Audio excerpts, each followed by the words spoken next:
Just 686 घर वापसी। Episode 6। Cute baby. Car के दूर के पास खड़े होकर नेहा बार बार यही सोच रही थी कि क्या उसे अंदर बैठना चाहिए। उसने आदित्य की फ्लाइट में इतनी इंसल्ट की, फिर भी उसने उसको और पिहू को प्रोटेक्ट किया। ये सब सोचकर नेहा अब आदित्य की और हेल्प नहीं लेना चाहती थी। वो कुछ कह पाती कि तभी पिहू ने आगे आते हुए कार का दूर खोला और कहा, लेट्स गो बडी, हम पापा की कार में चलते हैं। पिहू। नेहा उसे रोकती कि उससे पहले ही पिहू उछलते हुए कार के अंदर जाकर बैठ गई। अब नेहा चाह कर भी पिहू को उतरने के लिए नहीं कह सकती थी, संकोच में ही सही, पर अब उसके पास अंदर बैठने के अलावा कोई और ऑप्शन नहीं था।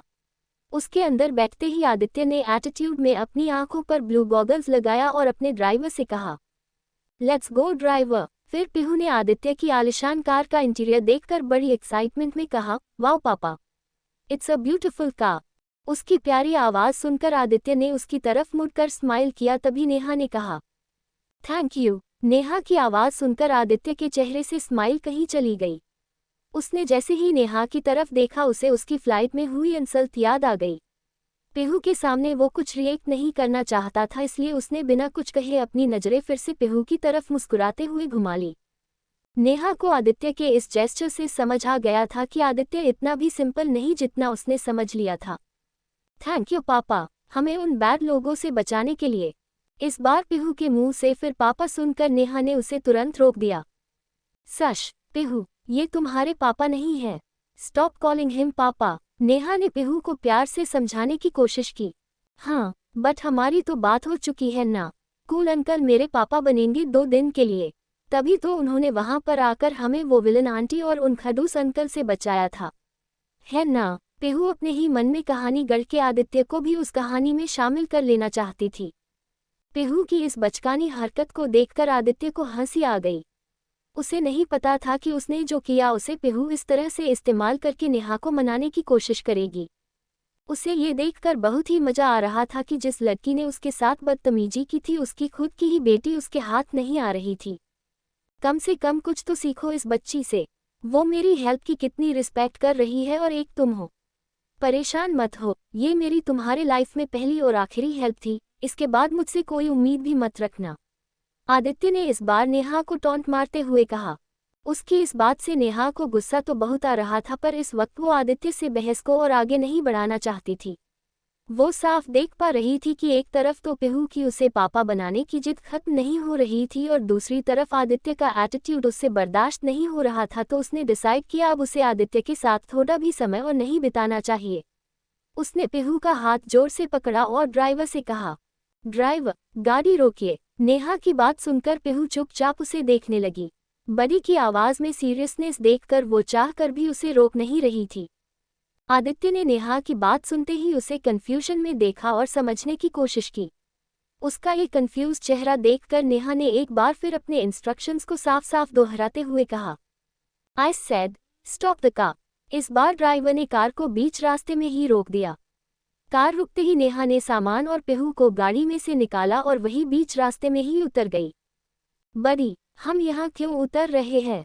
क्योंकि हम यहाँ से घर जाएंगे, नेहा ने पिहू को समझाया। वो हड़बड़ी में अपने हैंडबैग में से कुछ ढूंढ रही थी। उसे कुछ तलाशते हुए देखकर आदित्य को समझ नहीं आ रहा था कि आखिर ये लड़की चाहती क्या थी।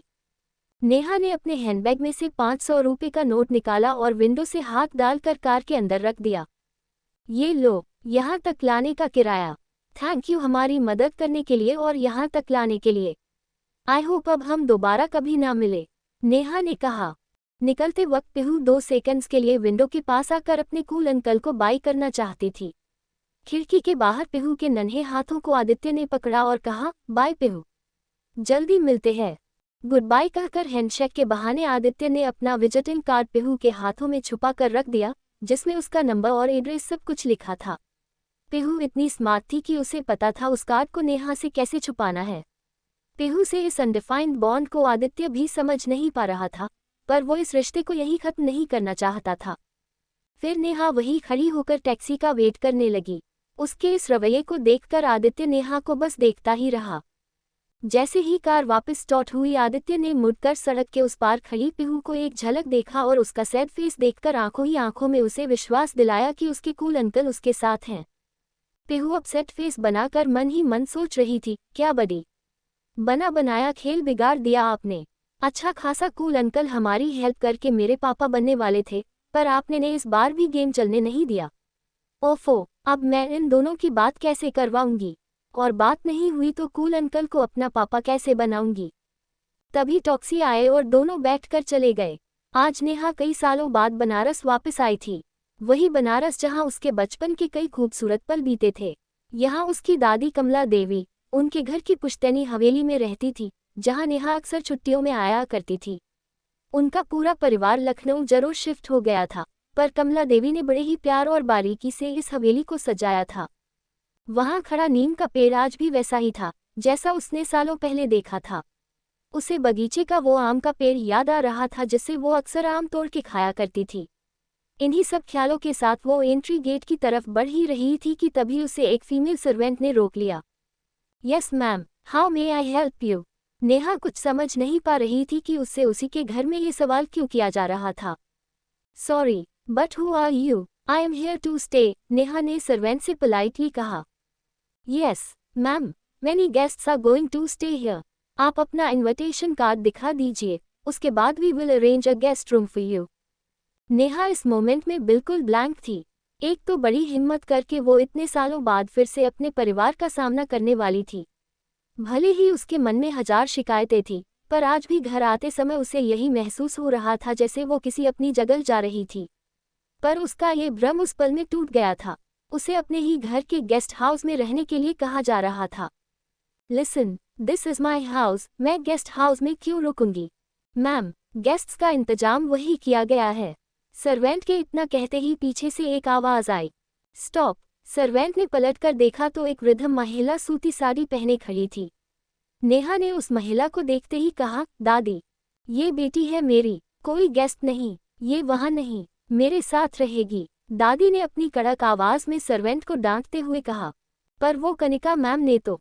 सर्वेंट कुछ कहना चाहती ही थी कि उसे वही फिर से रोककर दादी ने कहा, तुम्हें समझ नहीं आया? किसी ने कुछ भी कहा हो, ये मेरी बेटी है और मेरे साथ रहेगी। अब तुम जाओ यहाँ से, दूसरे काम देखो। दादी के हुक्म के बाद सर्वेंट की जरा भी हिम्मत नहीं थी कि वो उनकी बात को काट दे। उनके कहे अनुसार वो वहां से चुपचाप चली गई। दादी कहते ही नेहा ने उन्हें गले लगा लिया। वो हमेशा से ही अपनी दादी के बहुत करीब थी। बचपन से ही उसने अपनी दादी से मेहनत और संघर्ष की कहानियां सुनी थी जिन्हें सुनकर वो हमेशा मोटिवेट होती थी। उसकी दादी वैसे उम्र में तो परिवार में सबसे बड़ी थी, पर बिहेवियर में सबसे ज्यादा कूल थी।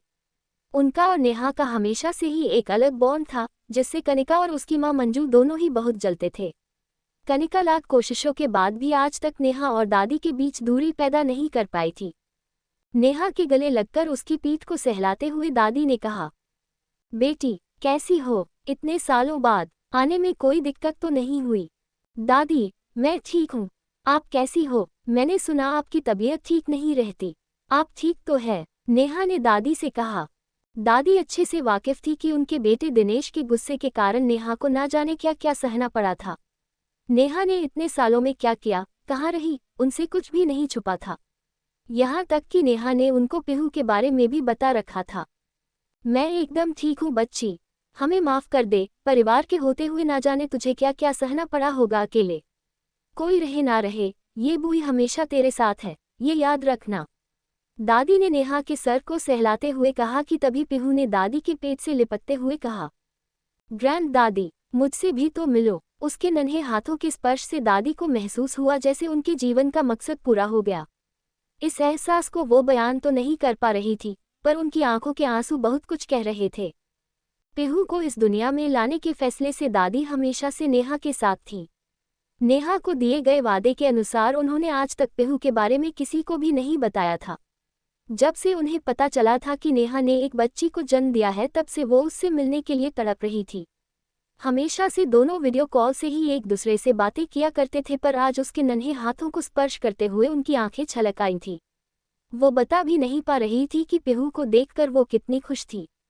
अरे मेरी शैतान आ गई यहाँ, दादी ने नीचे झुककर पिहू के गोल गालों को सहलाकर उसके माथे को चूमते हुए कहा। दादी और पिहू एक दूसरे से ऐसे मिल रहे थे जैसे सदियों पुरानी दोस्त एक दूसरे से मिल रही हो। उन्हें देखकर कोई कह ही नहीं सकता था कि वो पहली बार मिल रहे थे। इस मोमेंट को देखकर नेहा को भी एहसास हो गया था कि पिहू अपनी ग्रैंड दादी की लाडली ही नहीं बल्कि उनकी बेस्ट फ्रेंड भी थी। आप तो सामने से और भी क्यूट दिखते हो, और आपको पता है हमारे साथ सफ़र में। पिहू एक्साइटमेंट में दादी को आदित्य के बारे में बताने वाली थी कि तभी नेहा ने ये समझकर मौके पर उसका ध्यान भटका दिया। अरे पिहू, सारी बातें अभी करोगी क्या? अपनी इंटरेस्टिंग स्टोरीज बाद में ग्रैंड दादी को सुनाना, कहकर नेहा ने पिहू को गार्डन में खेलने के लिए भेज दिया।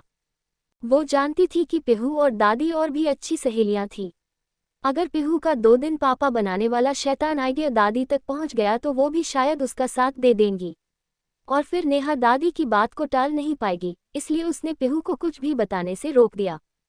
थैंक यू मेरे कहने पर यहाँ आने के लिए, दादी ने नेहा के हाथों को पकड़ते हुए कहा। आपके लिए कुछ भी दादी, आप तो बस हुक्म कीजिए, नेहा ने उनके हाथों पर अपना हाथ रखते हुए कहा। मुझे पता है तुम्हारे लिए यहाँ आना बहुत कठिन होगा। संजय और कनिका को एक साथ देख पाना तुम्हारे लिए आसान बिल्कुल नहीं होगा, फिर भी तुमने मेरी बात का मान रखा, दादी ने नेहा से कहा।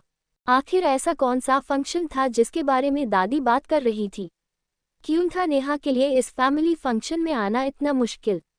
आखिर संजय अभी भी क्यों जुड़ा हुआ था उनके परिवार से? क्या रिश्ता था संजय और कनिका का?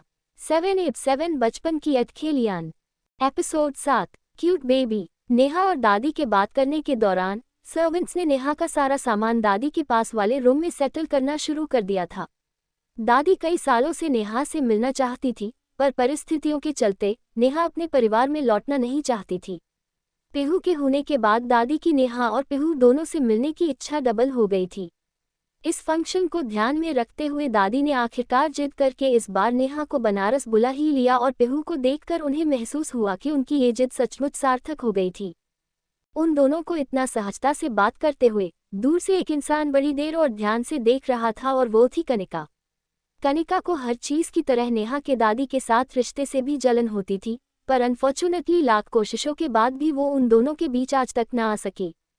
ओह दीदी, बहुत मुश्किल होगा ना आपके लिए यहाँ आना, कनिका ने उनके पास आते हुए कहा।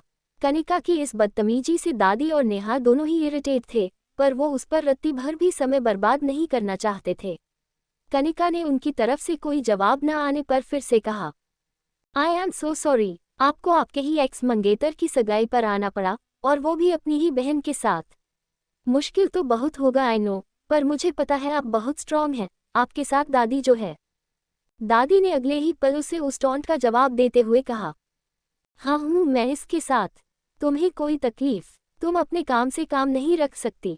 दादी ने भले ही कनिका को चुप करा दिया था, पर कनिका की बातें अब भी नेहा के कानों में गूंज रही थी।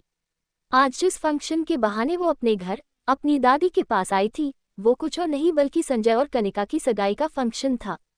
नेहा को यहाँ आने से पहले ही पता था कि वो कहाँ जा रही है। उसे तो 6 साल पहले ही पता चल गया था कि कनिका ने ये सारा जाल संजय को उससे छीनने के लिए बिछाया था, तो वो अच्छे से जानती थी कि एक ना एक दिन ये होगा, लेकिन नेहा ने संजय को भुला दिया था, इसलिए उसे यहाँ आने में कोई तारीफ महसूस नहीं हुई। Congratulations Kanika, I very happy for you, Neha ने बिना किसी एक्सप्रेशंस के साथ कहा। कनिका ने अपने कड़वे शब्दों से पूरा इंतजाम कर लिया था नेहा को दुख पहुंचाने का, उसने क्या खोया है उसका एहसास दिलाने का, पर उसे उम्मीद नहीं थी कि उसके इन टॉन्ट्स का अब नेहा पर जरा भी असर नहीं होगा। उसने दिखावे में हंसते हुए कहा, hey thank you so much दीदी, your blessings means a lot, but I am happy for you. तुमने तो मुझसे भी बड़ा, कनिका ने बोलते बोलते खुद को रोक लिया। उसने अपने टोन से ही नेहा को दादी को आदित्य के बारे में बता देने की धमकी दे दी। उसके इस घटिया अंदाज पर नेहा ने कहा, तुम मेरी छोड़ो, अपनी सोचो कनिका, 2 दिन बाद तुम्हारी सगाई है, क्यों न तुम पर उस पर ही ध्यान दो, मैं अपनी लाइफ संभाल लूंगी। बाय द वे, मेरे पास यहाँ खड़े रहकर टाइम वेस्ट करने का टाइम नहीं है, आई नीड टू सी पिहू। नेहा ने ये कहकर दादी की तरफ देखा। उन्होंने तो कनिका को मुंह पर जवाब देने के लिए नेहा को आंखों ही आंखों में शाबाशी दे दी। उन्हें भी कनिका की चालाक शक्ल देखकर उस पर हंसी आ गई, और नेहा के ही साथ वो भी वहां से चली गई। नेहा ने गार्डन में जाकर पिहू को ढूंढने की कोशिश की, पर वो वहां कहीं नजर नहीं आई। वहां खड़े एक सर्वेंट को नेहा ने बुलाकर पूछा, एक्सक्यूज मी, आपने पिहू को देखा है? एक छोटी सी बच्ची है, फ्रॉक पहनी है, 2 चोटी की है, सर्वेंट ने पोलाइटली कहा, नो मैम, हमने तो नहीं देखा। उसका जवाब सुनकर नेहा ने और तेजी से पीहू को आसपास ढूंढना शुरू किया। गार्डन से हॉल, हॉल से गलियारा, हर जगह नेहा ने देख लिया, पर पीहू कहीं नजर ही नहीं आ रही थी। इतनी बड़ी हवेली में नेहा को समझ ही नहीं आ रहा था कि वो उस शैतान बच्ची को ढूंढे कहाँ। हे भगवान, ये लड़की कहाँ चली गई? नेहा सर पकड़कर हर एक कोने में उसे ढूंढ रही थी। वो जानती थी कि इस बदमाश बच्ची का कोई भरोसा नहीं था, हो सकता था वो अपनी बड़ी के साथ हाइड एंड सीक खेल रही थी। यहाँ नेहा की चिंता में सांस ऊपर नीचे हो रही थी। इस बात से अनजान पीहू अपनी ही धुन में हवेली के एक एक कोने के दर्शन के लिए निकल पड़ी थी। झूमती हुई मस्ती में पीहू बस दौड़ दौड़ के हवेली की खुली जगहों और सुंदरता को निहार रही थी।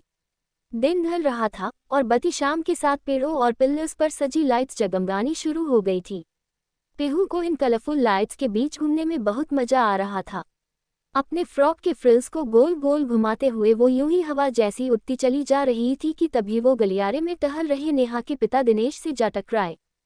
टकराकर पीहू जैसे ही जमीन पर गिरने वाली थी कि तभी दिनेश ने उसे संभाल लिया। अरे अरे बेटा, संभालो जरा, तूफान जैसी कहाँ उड़ती चली जा रही हो आप? दिनेश ने पीहू को संभालते हुए कहा। ओफो, आई एम सो सॉरी, आपको लगी तो नहीं? पीहू ने अपनी मीठी सी आवाज में दिनेश से कान पकड़कर माफी मांगी। उसके नन्हे हाथों से अपने कानों को पकड़ा देख दिनेश के मन में पीहू के लिए ना जाने क्यों लाड उमड़ रहा था। उसकी इस मासूमियत और क्यूटनेस ने सबकी तरह दिनेश का भी मन एक ही बार में जीत लिया था। उसे पता नहीं था कि पीहू कौन है, पर वो इतना जरूर जान गया था कि इसकी माँ ने इस बच्ची को जरूर बहुत अच्छे संस्कार दिए थे। अरे बेटा, कोई बात नहीं, आप इधर आओ। दिनेश ने पीहू के छोटे और मुलायम हाथों को पकड़ा और धीरे से उसे किनारे पर ले आया। वहां रखी कुर्सी में बैठकर उसने पीहू को अपने सामने खड़ा किया और कहा, तो बताए, किधर जा रही है आप इतना नाच नाच के? दिनेश ने अपनी कड़क आवाज को कोमल बनाते हुए पीहू से बात करने की कोशिश की। पीहू उनकी बात का जवाब दिए बिना उन्हें ध्यान से देखे जा रही थी। दिनेश को लगा कि कहीं ये छोटी सी बच्ची अनजान शख्स को देखकर शर्मा तो नहीं गई। उसने पीहू के सर को धीमे से सहलाया और फिर और भी ज्यादा प्यार से उससे पूछा, बताइए बेटा, क्या नाम है आपका? इस बार पीहू दिनेश की बात सुनकर जोर जोर से हंसने लगी। दिनेश को समझ नहीं आ रहा था कि आखिर उसने कौन सा ऐसा जोक मार दिया जिससे पीहू इतना हंस रही थी। हाँ, पीहू तो चुप होने का नाम ही नहीं ले रही थी। बार बार दिनेश के पूछने के बाद उसने हंसते हंसते कहा, आपकी मूंछ तो देखो जरा, कैसे हिल रही है, धिचूक। हाँ। पीहू ने जिस तरह से दिनेश की मूंछों को डिस्क्राइब किया था, वो सुनकर तो दिनेश खुद भी हंस पड़ा था। उसने कभी नहीं सोचा था कि इतनी जरा सी बच्ची उसकी मूंछों का मजाक उड़ाने की हिम्मत रखती होगी। उसने भी हंसते हुए पूछा, अरे ऐसा क्या है मेरी मूंछों में? अच्छी भली तो है। दिनेश ने पीहू के सामने जानबूझकर अपनी मूंछों को ताव देते हुए कहा, अरे अच्छी, ये तो बहुत फनी है नानू, जब आप बोल रहे हो तब ये ऊपर नीचे हो रही है। हे कुछ और बोल के दिखाओ। पीहू ने मजाक में दिनेश को नानू कहकर पुकार लिया था। उसे नहीं पता था कि एक अनजान बच्ची के मुंह से नानू सुनकर दिनेश को अजीब नहीं बल्कि अच्छा क्यों महसूस हो रहा था। नानू? दिनेश ने पीहू से बड़ी स्थिरता से पूछा। हाँ नानू, आपको देखकर तो मुझे नानू बोलने का ही मन किया। मेरे नानू होते तो आप जितने ही बड़े होते ना, और शायद मूछें भी आप जैसी ही होती। हे मैं आपको नानू बुला सकती हूँ क्या? पीहू ने हंसने के बीच में एकदम से सैड फेस के साथ ये सवाल दिनेश से किया। उस प्यारे से चेहरे को देखकर दिनेश का मन एक बार फिर पिघल गया और उसने पीहू को गले से लगा लिया। न जाने क्यों कुछ ही पलों में पीहू से मिलकर दिनेश को कुछ अपना सा महसूस हो रहा था। वो नहीं जानता था कि ये बच्ची किसकी है, कौन है। उसे तो यही लग रहा था कि ये बच्चों सगाई में आए हुए मेहमानों में से किसी एक की होगी, पर ये जो भी हो दिनेश को अपनी सी लग रही थी। हाँ, क्यों नहीं नानू, दादू, आपको जो बोलना है बोल सकती हो, पर एक शर्त पर। दिनेश ने बचकाने अंदाज में पीहू के सामने अपना हाथ करते हुए कहा। क्या शर्त?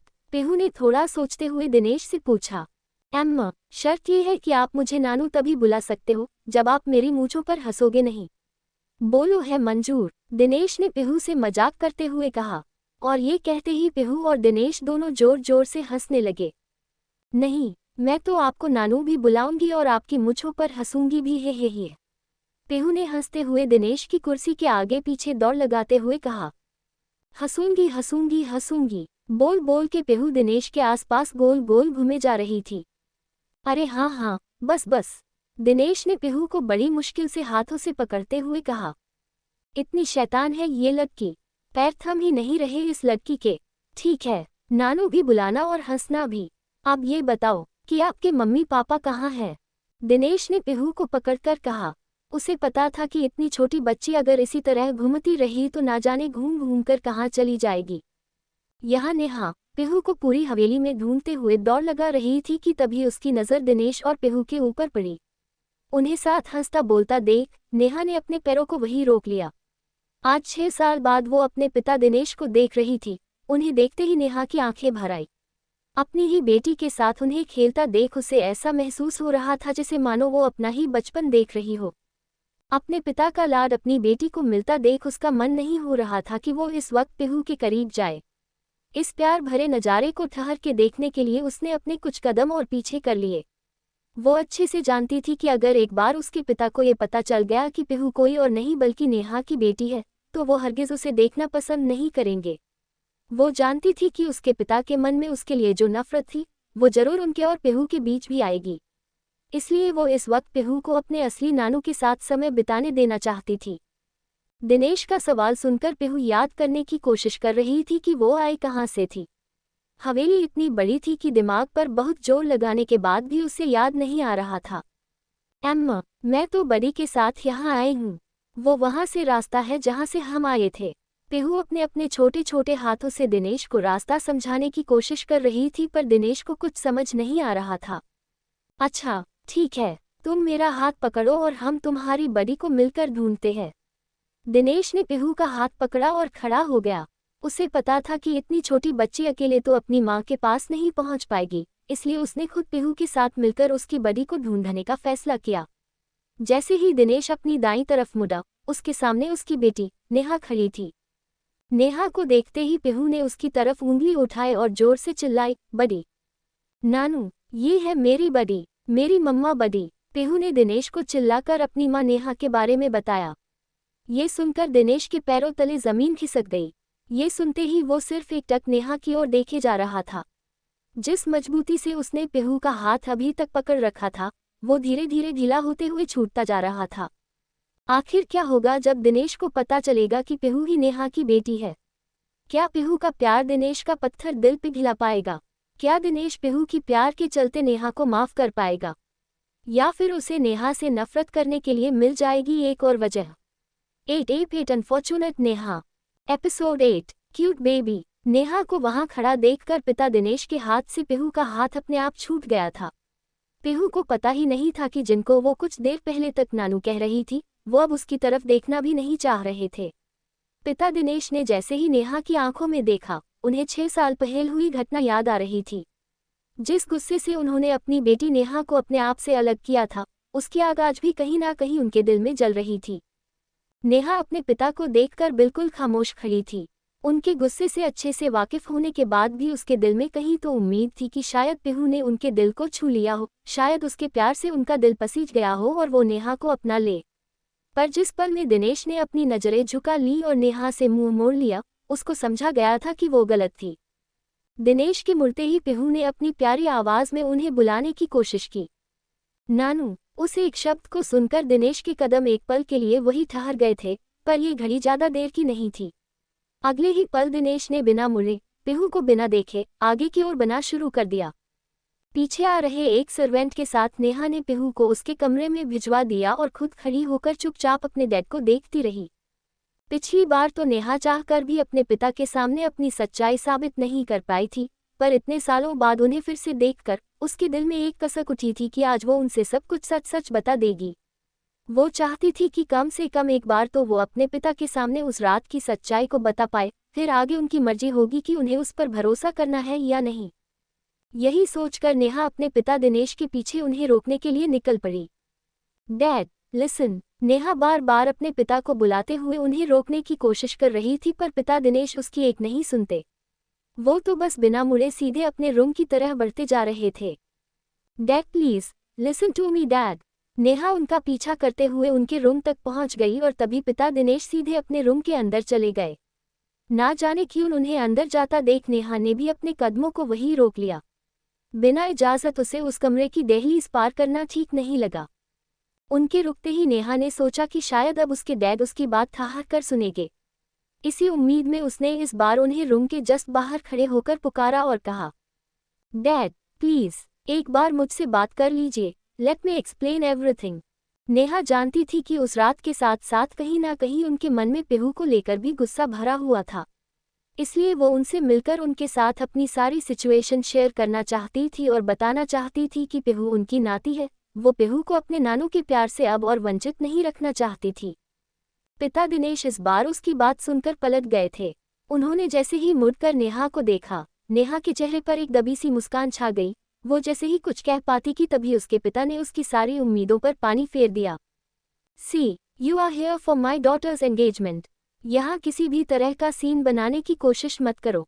मेहमान की तरह आए हो, आओ एंजॉय करो और जाओ, कहकर दिनेश ने नेहा के मुंह पर ही अपने कमरे का दरवाज़ा बंद कर दिया। उस एक पल के लिए नेहा के लिए सब कुछ ठहर सा गया था। उसने तो सपने में भी नहीं सोचा था कि उसके अपने पिता ही उसे मेहमान का दर्जा दे देंगे। वो पिता जिनको नेहा अपनी जिंदगी में सबसे ज़्यादा अडमायर किया करती थी, जिनकी वो सबसे ज़्यादा रेस्पेक्ट करती थी, जिन पर नेहा को सबसे ज़्यादा भरोसा हुआ करता था, आज उन्हीं ने उसको एक झटके में पराया कर दिया था। अपने पिता के इस रवैये को देखकर वो मन ही मन सोच रही थी, मेरी बेटी की एंगेजमेंट और मैं पापा, मैं क्या हूँ? क्या मैं आपकी बेटी नहीं? क्या मुझसे आपका कोई रिश्ता नहीं? नेहा इन सवालों को सीधा अपने पिता से पूछना चाहती थी, पर अनफॉर्चुनेटली ये उसकी किस्मत में नहीं था। उसके अपने डैड कनिका को बेटी और उसे मेहमान कहकर पुकार रहे थे। ये सुनने के बाद उसे वही 6 साल पुराना दिन याद आ गया था जब वो अकेली खड़ी थी और सबने उसे ठुकरा दिया था। उसने नहीं सोचा था कि वो उस रात का साया उसके जीवन में ग्रहण बनकर हमेशा के लिए उसकी लाइफ में छा जाएगा। बहते हुए आंसू और कांपते होठों के साथ नेहा वही अकेली उस कमरे के बाहर खड़ी रही। बहुत सोचने के बाद उसने पिहू के लिए फिर से एक बार अपनी पूरी हिम्मत जुटाई और अपने आंसुओं को अपने हाथों से पोंछा। वो वहां से निकलने ही वाली थी कि तभी उसके कानों में एक आवाज आई, यू डिजर्व दिस। नेहा ने जैसे ही पलट कर देखा, उसके सामने संजय खड़ा था।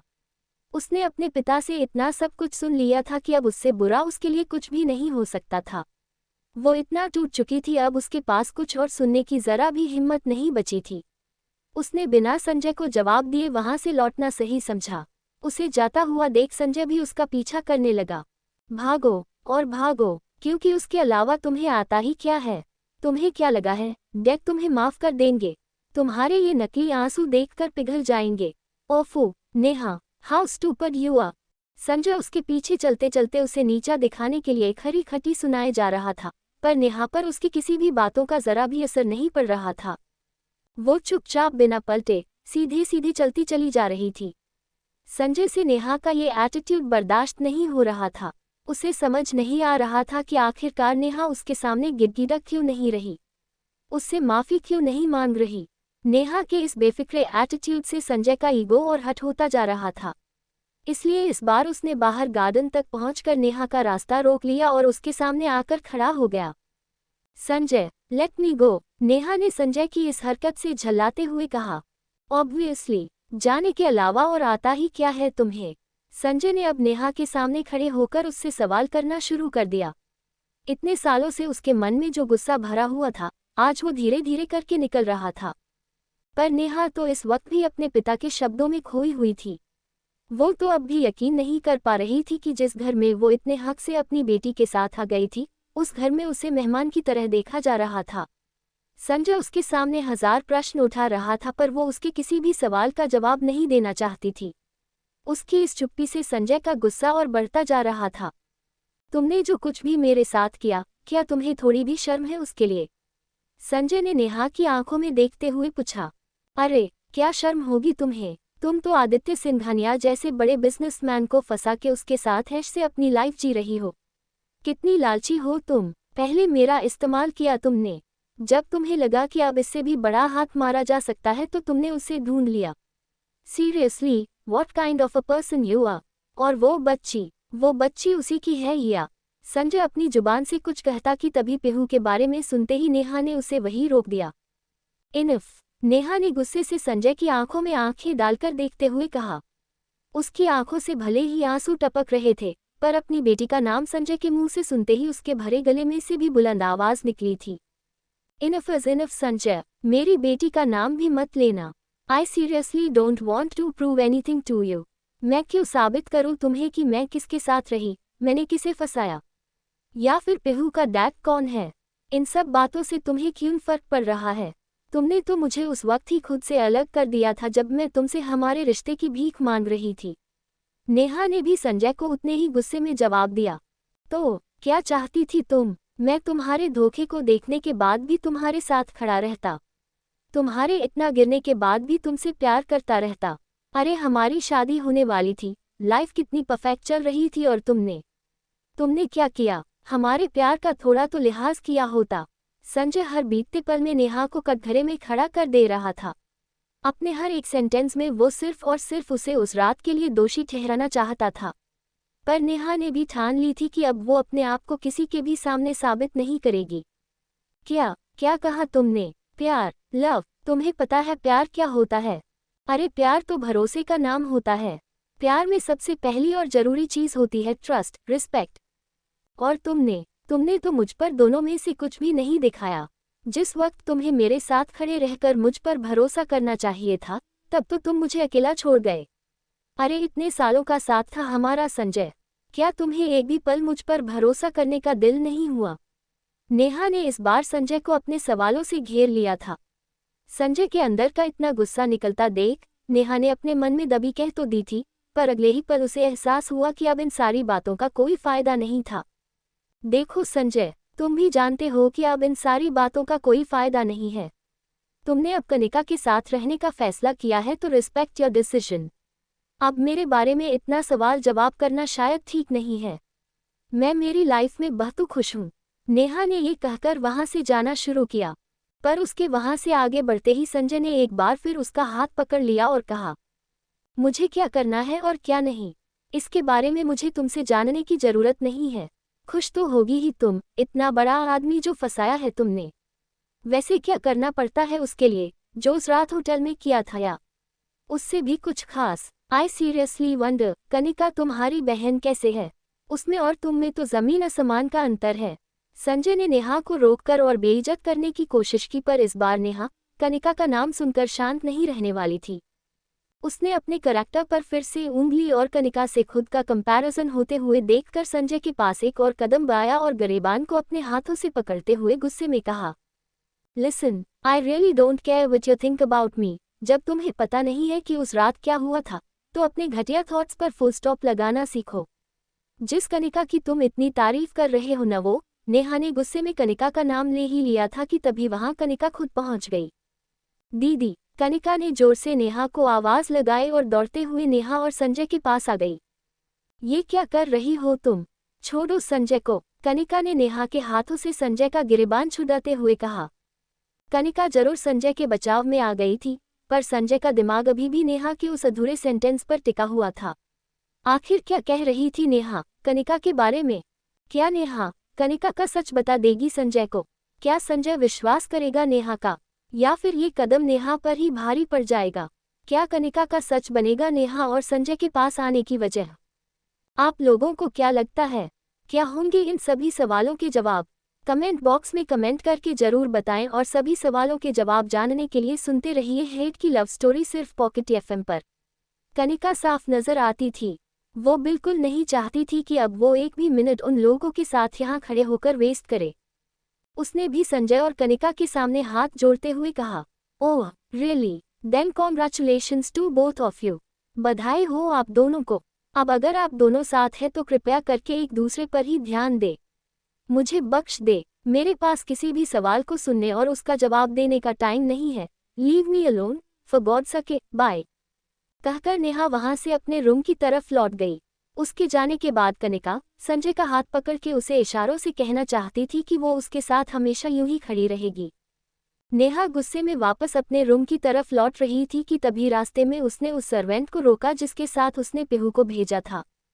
Listen, where is Pihu? Ma'am वो दादी के कमरे में उनके साथ है। दिस वे, सर्वेंट ने नेहा को इन्फॉर्म करते हुए रास्ता दिखाया।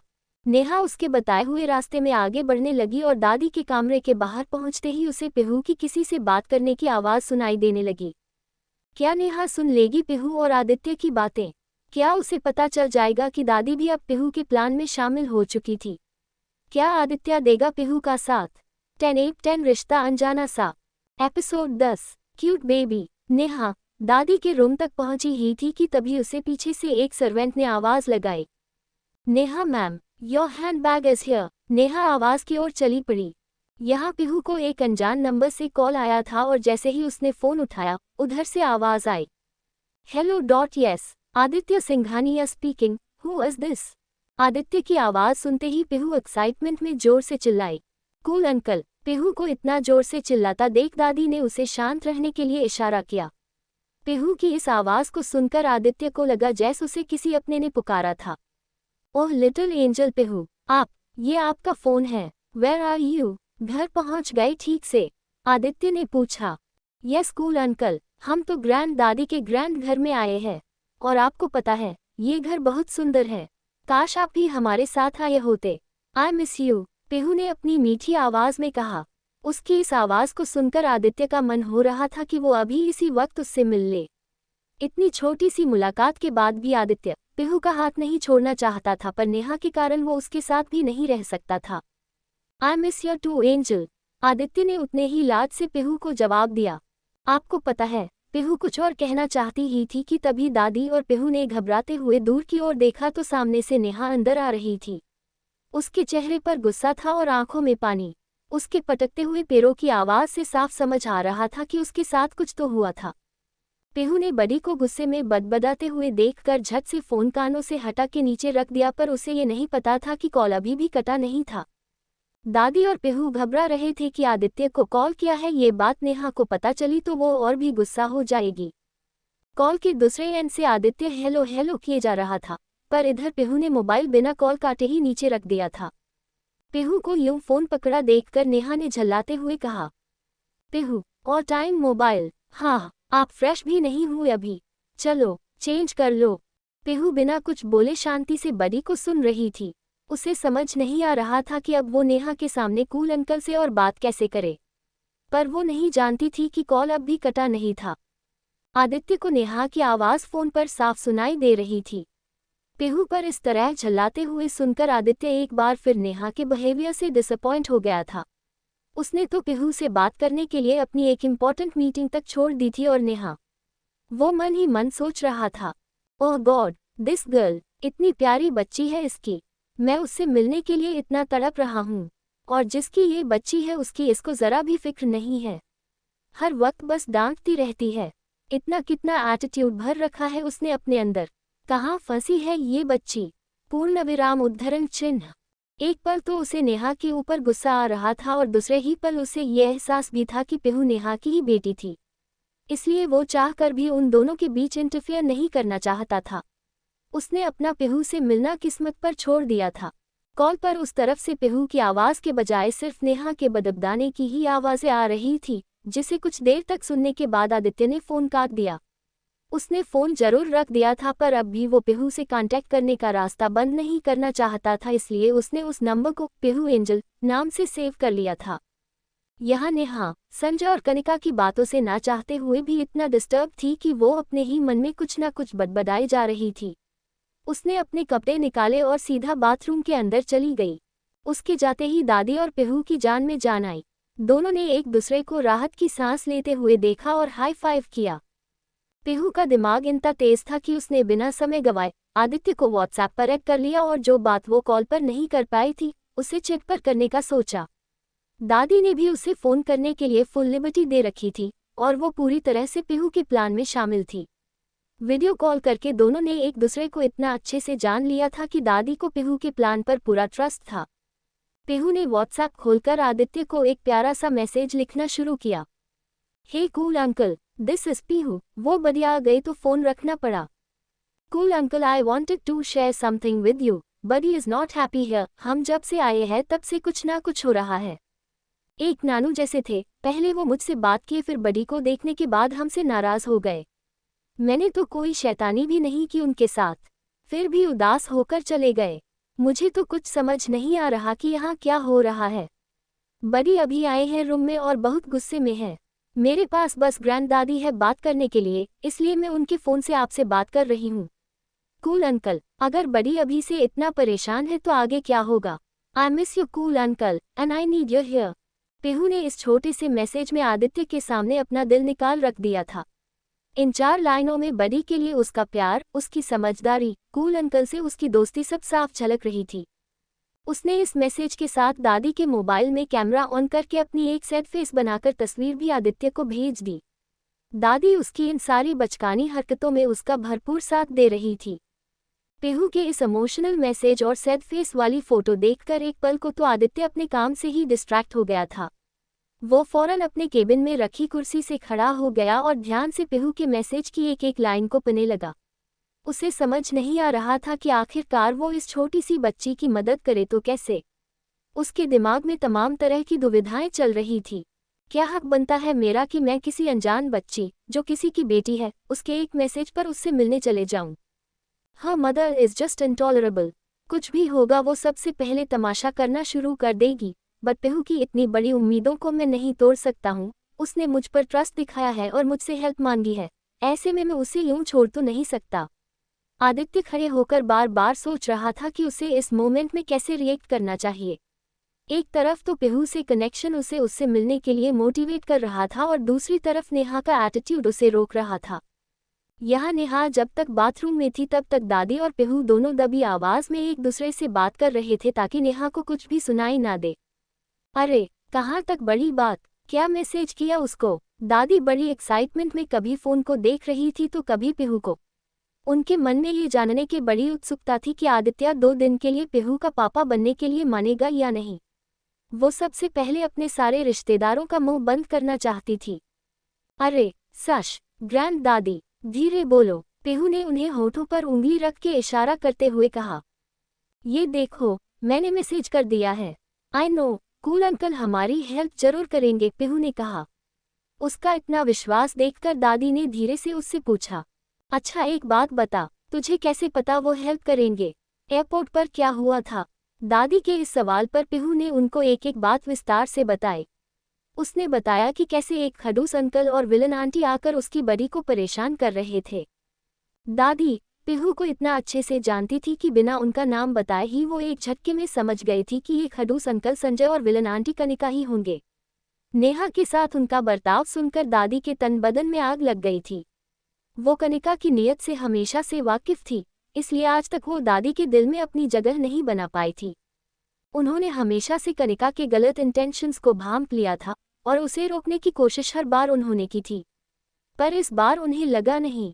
वो साफ देख पा रही थी कि अब वो अकेली नहीं थी नेहा की चिंता करने के लिए। उनके साथ उनकी टीम में अब पेहू भी जुड़ गई थी। पेहू और उसके शैतानी दिमाग को देखने के बाद तो उन्हें ऐसा लग रहा था जैसे अब वो अच्छे अच्छों की बैंड बजा सकती थी।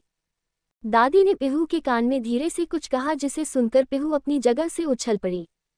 वॉट, कितना मजा आएगा, पेहू ने चिल्लाते हुए दादी को जोर से गले लगा लिया।